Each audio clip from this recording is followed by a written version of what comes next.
Perjanjian gelap di lereng Ijen. Di sebuah desa terpencil di kaki Gunung Ijen, Bondowoso, hidup seorang petani miskin bernama Surya bersama istrinya, Sari, dan anak sematawayangnya, Wulan.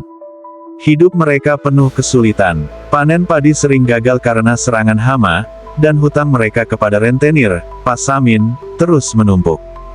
Pada suatu malam yang dingin, ketika Surya sedang duduk termenung di pinggir ladangnya, muncul seorang lelaki tua dengan wajah tirus dan pakaian serba hitam.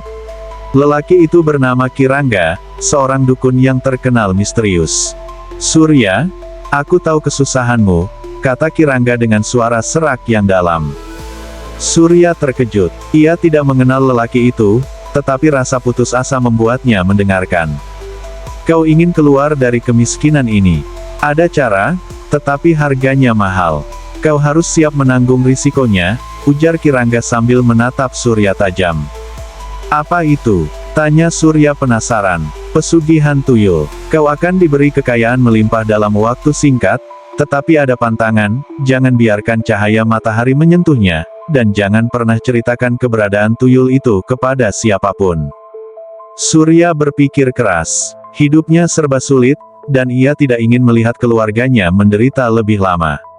Akhirnya, ia setuju. Kirangga membawa Surya ke sebuah hutan lebat di lereng Gunung Ijen pada tengah malam. Mereka melakukan ritual dengan sesajen, kemenyan, dan mantra-mantra kuno. Dari dalam kegelapan, muncullah makhluk kecil berkulit pucat dengan kepala botak dan mata besar yang menyala. "Tuyul itu. Dia akan membantumu mencuri uang dari rumah orang lain. Tapi ingat, patuhi pantangannya atau kau akan menanggung akibatnya," kata Kirangga. Sejak malam itu, kehidupan Surya berubah drastis. Tuyul bekerja setiap malam, membawa uang dari tempat-tempat yang tidak diketahui. Dalam waktu sebulan, Surya melunasi semua hutangnya, membeli sawah baru, dan membangun rumah yang megah. Warga desa mulai bertanya-tanya, dari mana Surya mendapatkan uang sebanyak itu? Bisik-bisik terdengar di pasar. Pasamin, rentenir yang sebelumnya meminjamkan uang kepada Surya, mulai curiga. Ia merasa beberapa uangnya hilang secara misterius. Suatu malam, ia memasang jebakan dengan meletakkan uang di bawah lampu terang. Tuyul tidak bisa mencuri uang itu karena terkena cahaya, tetapi Pasamin yakin ada sesuatu yang tidak beres. Di sisi lain, Sari mulai merasa ada keanehan dalam rumah tangga mereka. Surya sering masuk ke kamar rahasia di belakang rumah dan melarang siapapun masuk.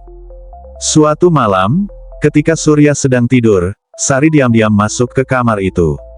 Ia terkejut melihat makhluk kecil menyeramkan sedang duduk di sudut ruangan, memeluk tumpukan uang.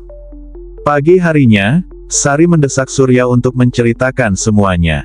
Dengan berat hati, Surya mengakui bahwa ia menggunakan pesugihan tuyul untuk mendapatkan kekayaan. Mendengar itu, Sari merasa ngeri. Ia memohon kepada Surya untuk menghentikan perjanjian gelap itu, tetapi Surya menolak. "Jika aku berhenti, kita akan kehilangan segalanya," katanya. Namun, malam itu, semuanya berubah. Tuyul yang selama ini setia mulai bertingkah aneh. Ia mengamuk di dalam rumah, merusak barang-barang, lalu menghilang. Esok harinya, kekayaan Surya juga lenyap secara misterius. Tidak ada satupun uang atau harta benda yang tersisa. Lebih buruk lagi, Surya jatuh sakit parah. Tubuhnya kurus kering, dan ia terus mengigau tentang makhluk kecil yang menghantui mimpinya. Kirangga muncul untuk terakhir kalinya dan berkata, "Kau melanggar perjanjian. Harta pesugihan tidak akan pernah membawa kebahagiaan." Akhirnya, Surya meninggal dunia dalam penyesalan. Warga desa yang mendengar cerita ini dari Sari merasa lega sekaligus ngeri. Mereka percaya bahwa pesugihan hanya membawa kutukan. Hingga kini, hutan di lereng Gunung Ijen dipercaya sebagai tempat angker. Warga desa sering mendengar suara tawa kecil yang menyeramkan dari dalam hutan pada malam hari. Mereka percaya bahwa tuyul masih berkeliaran, mencari majikan baru.